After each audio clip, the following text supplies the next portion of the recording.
dengan satu permainan yang sebenarnya pada saya mereka telah mencuba habis-habisan untuk memberikan tekanan kepada JDT, tetapi mereka tewas babak pertama di tempat sendiri, dan kali ini mereka hanya berupaya untuk memenangi perlawanan ini ke atas Sarawak United dengan 1-0. Jadi kemenangan ini adalah kemenangan yang pertama dalam tempoh 5 perlawanan yang diperolehi oleh Nafuzi Zain dan juga TFC. Sementara bagi pasukan Sarawak pula, ini adalah kekalahan yang kedua berturut-turut untuk mereka. Dilaporkan bahawa Nafuzi telah merehatkan beberapa tonggak untuk menyimpan mereka juga. Salah satu daripada puncanya juga, Muhammad Suhaimi Hussein telah berikan tanggungjawab selaku penjaga gol dalam perlawanan ini, dan keberanian turun untuk perlawanan ini Muhammad Sharif, Azrul Nazarid, Azalinullah, Hakim Abdullah juga bermain dalam perlawanan ini. Kepah Sherman ada, Manuel Odd ada, Syarul Nizam juga ada, Arif Fazilah juga ada. Tetapi yang paling penting sekali dalam perlawanan ini, gol yang terhasil untuk bagi pasukan Terengganu ini hanya lewat permainan baru dapat hasilkan jaringan itu pada minit yang ke-72 perlawanan. Apapun ini pada saya adalah satu kebangkitan yang amat penting kepada pasukan Terengganu, lebih-lebih lagi dalam kedudukan di mana mereka mahukan mood, mereka mahukan motivasi, mereka mahukan keyakinan diperolehi kembali untuk mencari piala yang pertama kepada mereka pada musim ini. Okey, dalam perlawanan ini juga untuk melihatkan bagaimana Faisal Abdul Halim yang tidak beraksi pada perlawanan dengan JDT turun semula untuk dapat dapat dia punya minit permainan lah. Peluang yang terhasil tetapi dapat disamakan oleh penjaga gol lawan, iaitu Taufik Ar-Rashid Johar untuk pasukan Sarawak United. Dan ini juga yang diperolehi menerusi Faizal Abdul Halim, sekali lagi dengan gerakan lincahnya, tapi rembatan kaki kirinya berjaya disamakan di atas garisan gol oleh pemain pertahanan lawan, dengan pasukan Sarawak hanya membawa, percaya ataupun tidak, 6 orang pemain simpanan sahaja dalam perlawanan ini. Okey, menang 1-0, 2-0, 3-0, tetap 3 poin.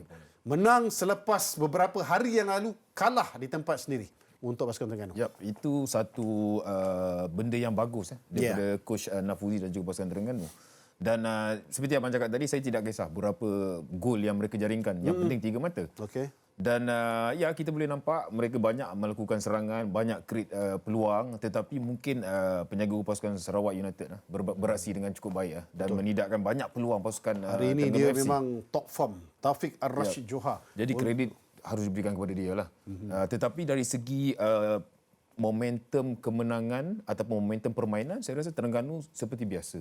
Cuma mereka hari ini dapat menjaringkan 1 gol dan mendapat 3 mata. Seperti abang cakap juga, momentum untuk mereka seterusnya lah. Dan ada pemain-pemain yang ditukar untuk memberi pemain-pemain yang fresh bermain pada malam ini, dan saya rasa itu adalah satu tindakan yang betul lah daripada Coach Nafuzi. Ya.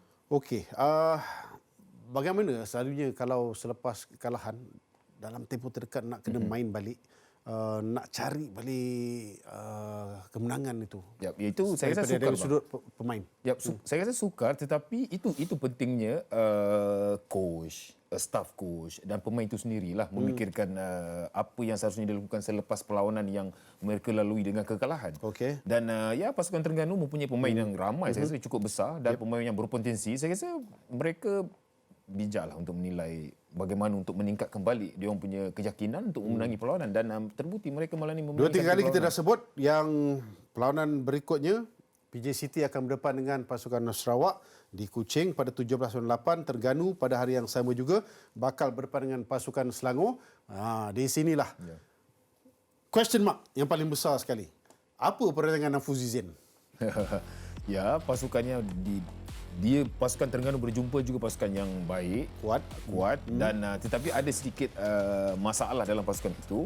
Tetapi saya rasa pemain-pemain pasukan Selangor, Nizam Jamil kat situ jangan lupa. Ya, saya rasa saya percaya kepada coach Nizam Jamil bagaimana dia nak menyediakan pasukan dia untuk bertemu pasukan Terengganu, tetapi saya rasa itu adalah good game and tight game, dan saya rasa kedua-dua coach daripada Terengganu juga Selangor mempunyai coach muda dan saya rasa mempunyai fresh idea. Mungkin mereka ada percaturan yang baik untuk perlawanan itu. Bagaimana dengan Bala untuk pasukan Sarawak? Ya, saya rasa coach Bala dalam keadaan tertekan dengan prestasi pasukan Sarawak United, tetapi saya masih percaya yang dia mampulah untuk mencari solusi bagaimana untuk pasukan Sarawak United balik. Ya, membetulkan keadaan lah. Tetapi ya, dengan keadaan yang mereka ada, saya pun tidak pasti. Dan ya, memang satu bebanan lah untuk coach Bala.